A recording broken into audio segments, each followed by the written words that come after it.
Just out on my nightly walk, and the days are getting shorter. I thought I would record some footage of me using the Edgepro Apex after about 4 months of ownership, and I don't know, maybe 100 knives sharpened. Give you some thoughts and some insight on some techniques that I use, and some extra accessories that help the Edgepro perform at its best. And thought I would bring you along first for the introduction and let you listen to the cicadas and the stream that runs through my neighborhood with the help of the Streamlight Polytack. So stay tuned for some Edgepro insights, Edgepro tutorial number 3.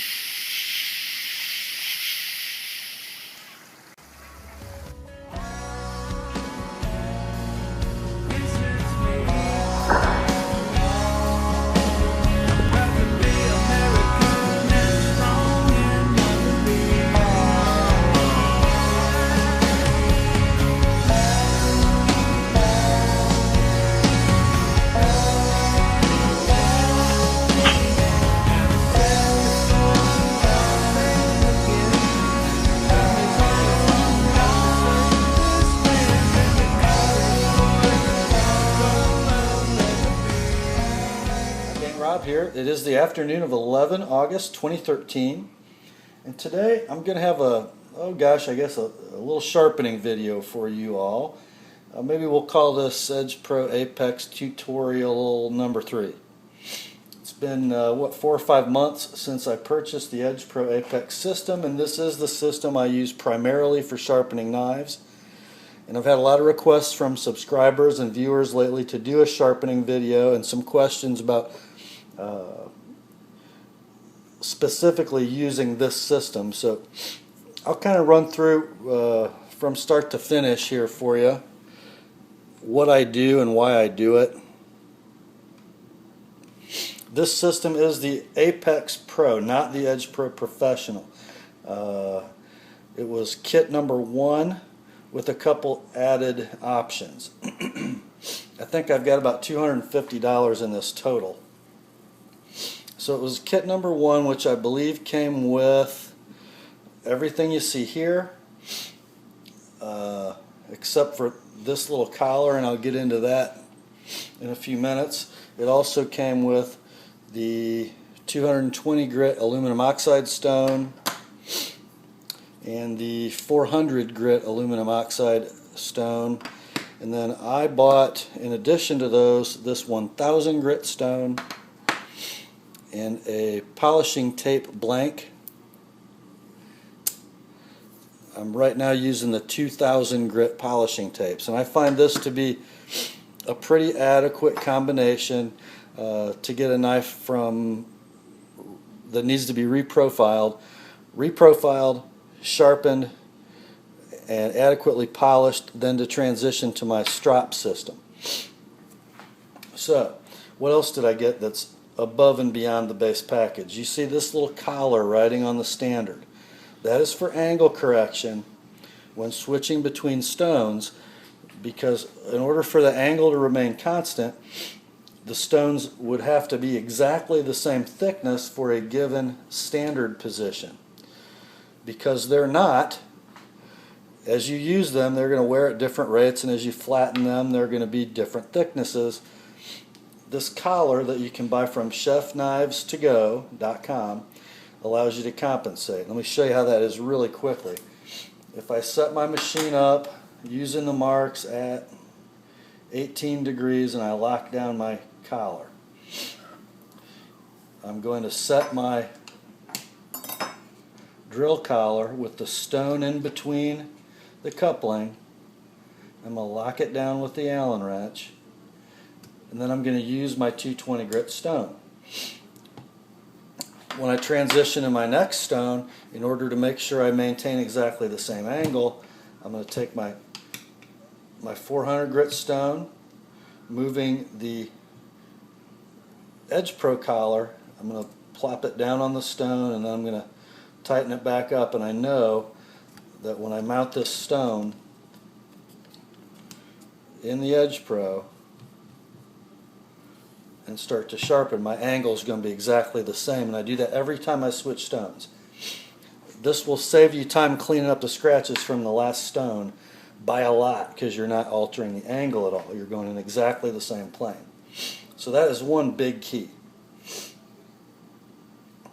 The next big key, now you can buy an angle cube, or you can buy one of these, which is just an analog angle finder. There's two reasons to use that. The first of which is because depending on the thickness of your knife and where your edge falls, the angle markings on this standard are not going to be exact. Even if you're using a knife that has parallel flats. You know, it's going to sit up off the table. You never know where the tip's going to fall. If you want to get your exact sharpening angle, you need to do something like this. Let's mount a stone, and we'll put a knife in. This is a paring knife I'm going to sharpen for my wife in a bit. Now, I'm going to set this at exactly 18 degrees. I'm going to measure the angle of my table.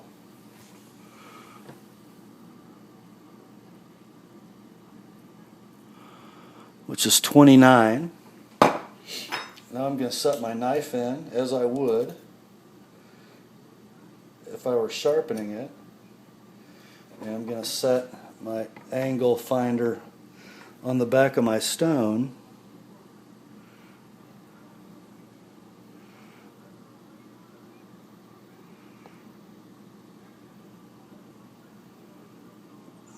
And it's coming out at 10, which is 19. 29 minus 10 is 19, not 18. So I would actually need to move down a degree.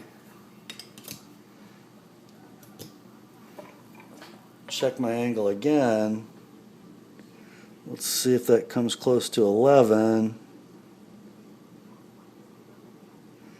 And by the time that needle settles, that's where I'm going to be.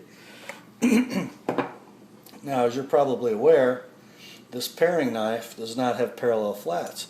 It's flat ground, meaning it has its own angle. So I'm going to use the primary bevel to set on my table. I need to find out what angle that is.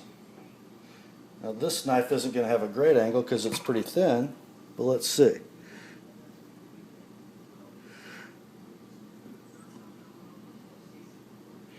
Remember, the angle on my table was 29 degrees, and this is showing me 24. So I've got a primary bevel angle of 5 degrees inclusive, so I need to adjust my sharpening angle, half of that per side, so 2.5 degrees. So if I want an 18 degree cutting edge bevel, then I actually need to sharpen at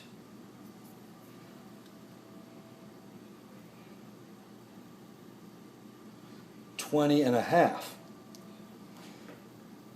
And that's why you would use an angle cube or an analog angle finder. You know, a lot of people think you have to have a knife with parallel flats to use the Edgepro Apex. Not true. You can use the primary bevel of a flat ground knife. You just have to do some calculations. So that's important. Here's another thing, guys. Tape. And don't use regular masking tape. You will understand why if you try. It is not water resistant. It gets out of shape. It loses its adhesion. And because these stones are used wet, you're going to have some slurry develop. You need the blue painter's tape. It holds up much better. And what it does is it protects your table base from the abrasive slurry that you're going to generate so that it stays flat over the lifetime that you use it. You also may want to tape your blade because that slurry is also going to act on the blade of your knife. So the parts of your knife that are going to contact your table, you may want to protect.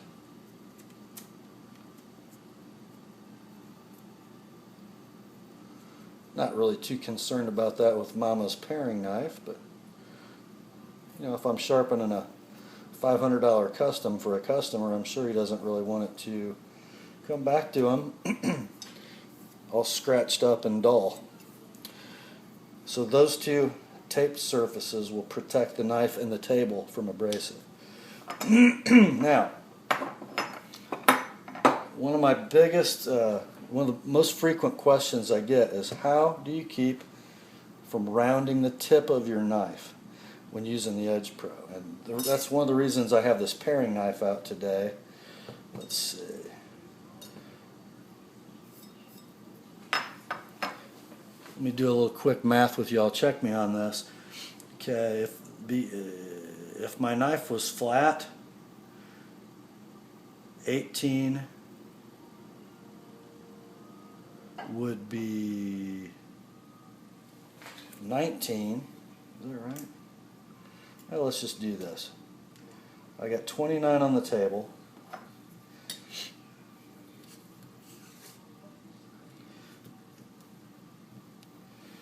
I'm going to sharpen this at 18 degrees per side.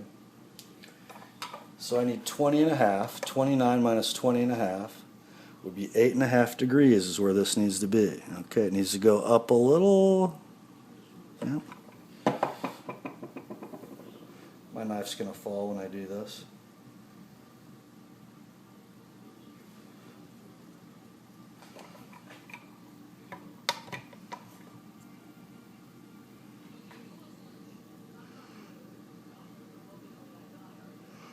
Wait for that needle. Sorry you guys can't see this. That's about perfect.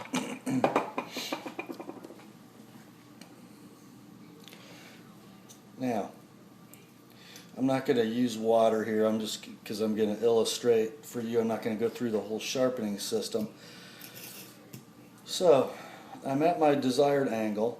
I want to use light pressure on the handle just to make sure my flat is contacting my table. I want to make sure I get away from the plunge grind so I've got a nice true angle. And I'm going to start sharpening. Now when I get to the end, what I do here is very important. If you sharpen like this, you will have a round tip.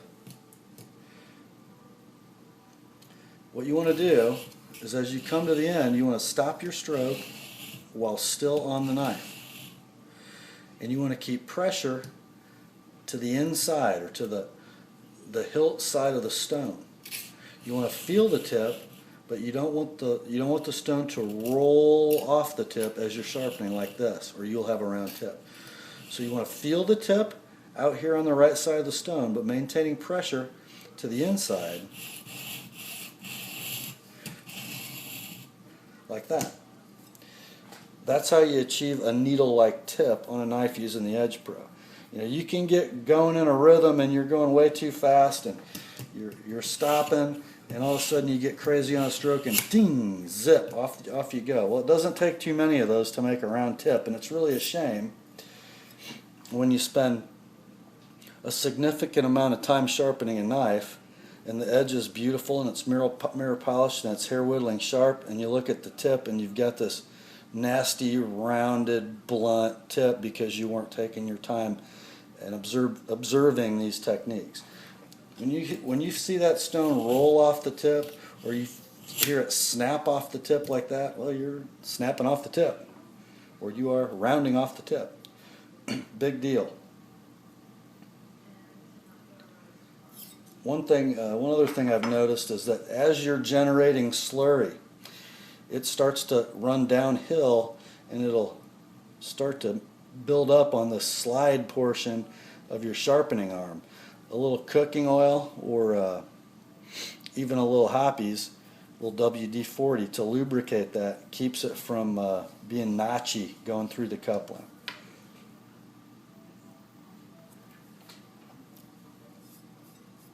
So here is the general process for sharpening a knife. These kitchen knives are ground so thin, not a lot of time, and they're real soft steel. These are some Cuisinart knives. They're probably like Krupp's 4116 steel or something similar to that. What you want to pay attention to is taking an even or an equal number of strokes on each side of the knife.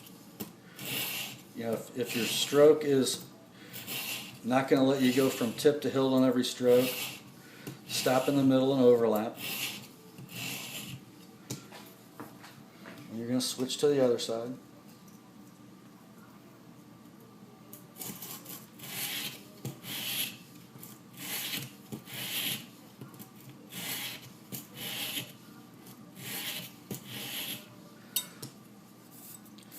And you'll know you're sharp when you finish one side and you start to develop a burr on the other throughout the entire length of the blade.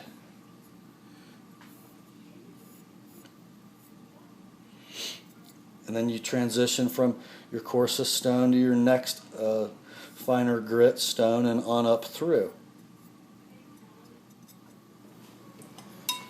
Okay guys, I'm just about to finish with my 220 stone, and every time I switch sides I apply a little more soapy water, and you want soapy water in the bottle, just a drop of soap per bottle.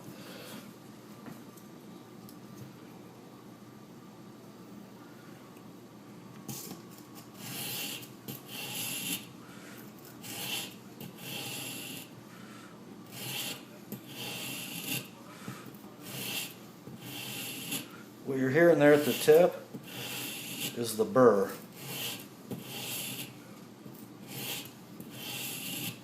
Again, pretty soft steel.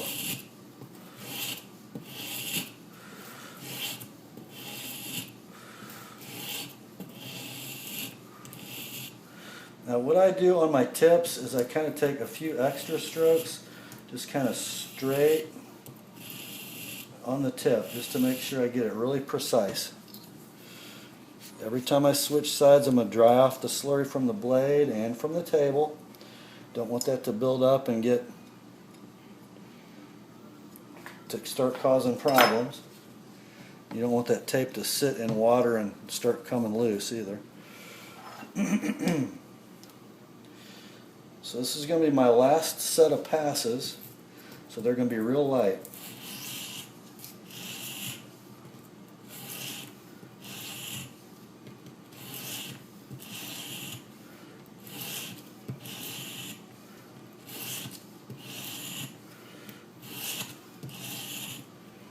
Just 7 on that side, we'll do 7 on the other.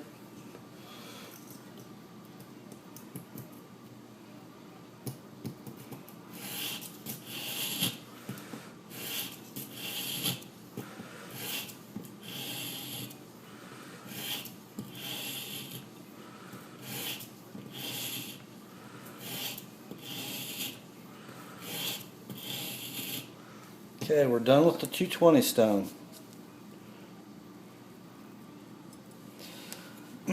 Now I did not set my collar before I used this stone, so I'm going to do it now.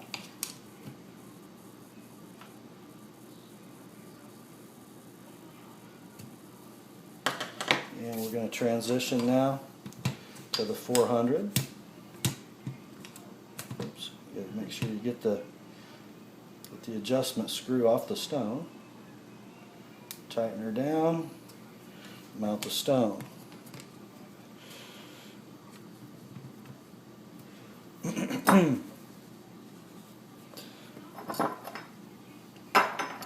And I'll see you back here when we get to polishing tape.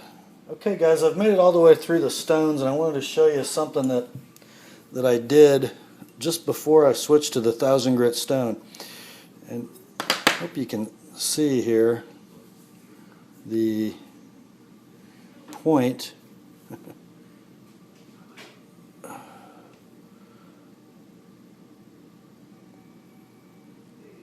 of this knife. See how cute that is? Sometimes on a factory grind or even a well-used knife, especially a paring knife, that tip is going to be round beyond sharpening of the main cutting edge. Whoops, bumped the tripod. What I do in that case, I'm going to show you right now. When I get close on the edge grind, I'm going to flip this knife. If you notice, cutting edge is facing up. I'm going to use a coarser stone. In this case I used my 220 stone. And I'm going to apply a curved motion,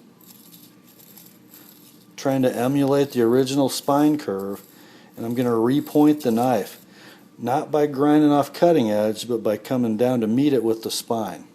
That's a key little tactic to get a knife point sharp without having to remove a bunch of cutting edge. Now I'm going to switch to the polishing tapes and finish this guy up. Okay, we've got our 2000 grit polishing tape in the machine, and we're going to make some sort of sawing strokes. We're going to try to even out that polish all the way to the tip. Number of strokes at this stage is really not that important. We're doing visual for finish, really. And again, guys, remember, we do not want to roll off that tip, not even at this stage.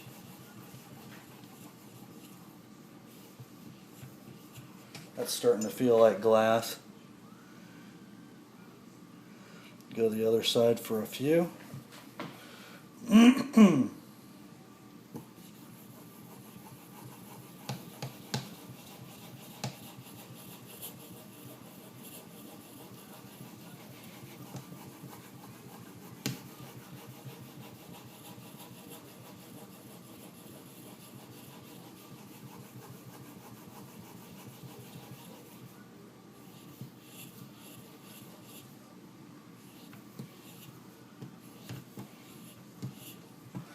I'm going to wipe. I'm going to do a visual.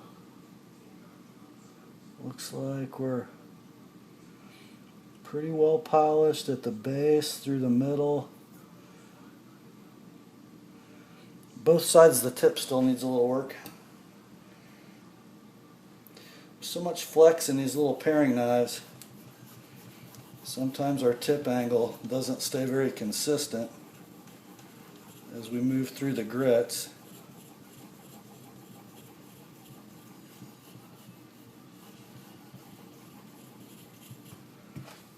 Let's see where we are now. Alright, I'd say that side's a strop away.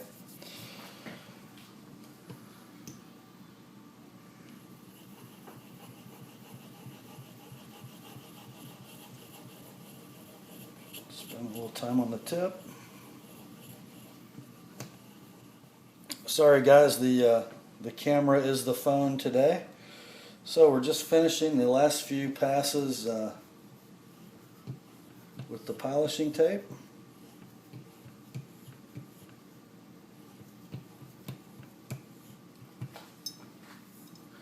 We should have a fairly mirror polished edge. Let's take a look here, see if I can get the light right. There.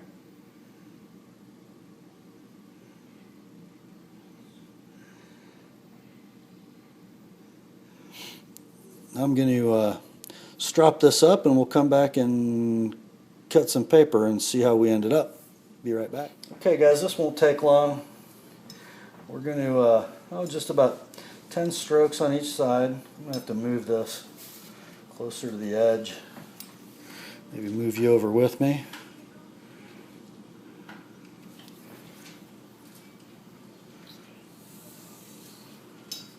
Very light pressure.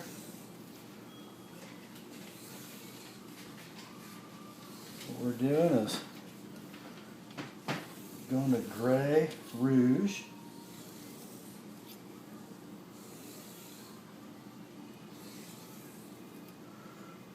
That pressure probably looks greater than it is because my non-stick shelf liner is pretty spongy. It's brand new and it's a little thicker than I usually use. This is pretty light pressure. There's a lot of flex in this little paring knife.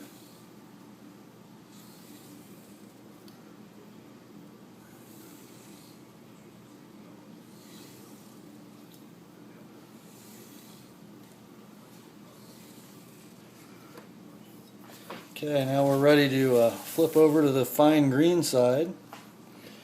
And if you notice, my strop surfaces only touch the same piece of shelf lining every time. Don't want to cross-contaminate. So here we go on the finer green compound side.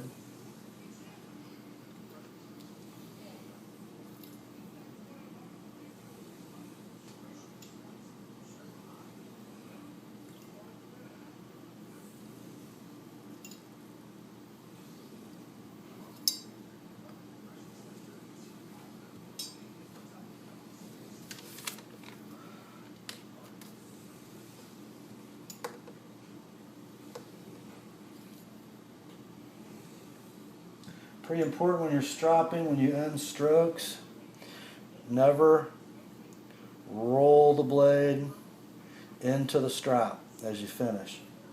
You always want to either pick straight up or roll away.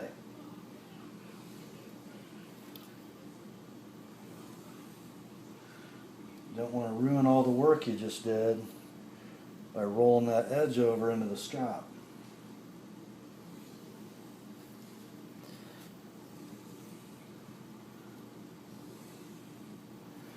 And just in case there's any micro burr, I'm going to just take a couple very light strokes, only with the weight of the blade, at a very steep angle, just to clean off the edge.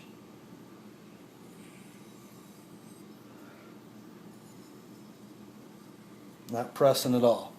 Okay, now we'll clean that edge off. Give it a little feel test. It feels pretty sharp. Let's try to cut a little phone book paper. And as you can see in here,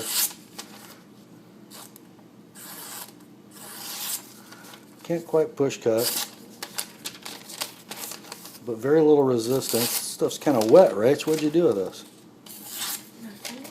Pretty sharp little paring knife. And I think if we zoom in, we can see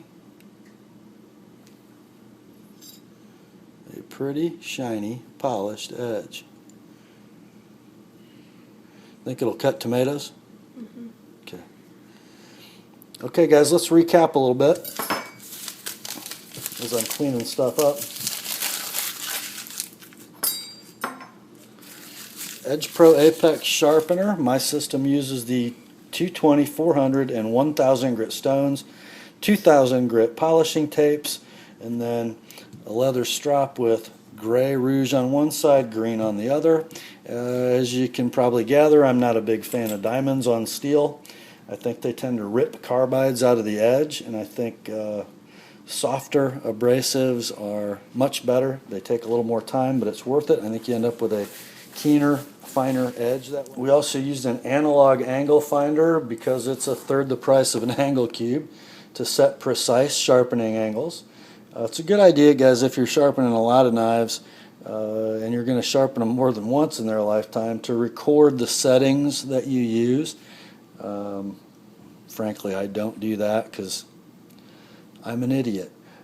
I just sort of refine them when I sharpen my knife. But it makes it easy if you record what you did, so you can immediately go back to the angles you set the last time you sharpened. I use the Chef Knives to Go 3/8 drill collar on the sharpener standard to compensate for stone thickness. Tip attention is very important. Remember, I'm going to use the strop just to illustrate.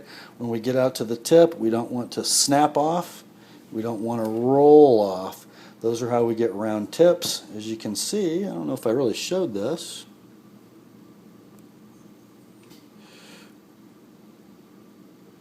We got us a pretty fine tip.